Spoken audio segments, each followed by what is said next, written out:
আসসালামু আলাইকুম রহমতুল্লাহি বারাকাতু। বন্ধুরা সবাই কেমন আছো?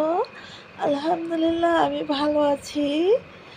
তো গতকালকে প্রায় বিকাল 4টা বাজে বেআইনের বাসার উদ্দেশ্যে রওনা দিলাম।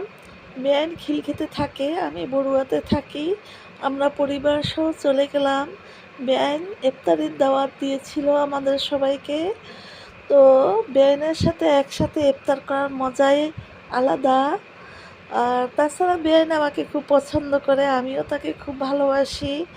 তো বেআই মারা গেছে প্রায় 2 বছর হলো, তাই আর না করতে পারলাম না। বেআইয়ের খুব ইচ্ছে ছিল আমাদের সাথে চা খাওয়ার, কিন্তু তার ইচ্ছাটা পূরণ হলো না।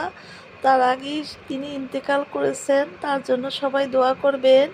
পৌঁছে গেলাম বেআইর বাসায়। তো বেশ পরিপাটি করে রেখেছে তার সংসারটাকে। তো আমরা সবাই মিলে একত্রে ইফতার করলাম। বেআইন অনেক কিছু রেডি করছে, অনেক কিছু আয়োজন করেছে। তিনি বয়স্ক মানুষ, তারপরও দেখেন কত কিছু সে আমাদের জন্য আয়োজন করেছে।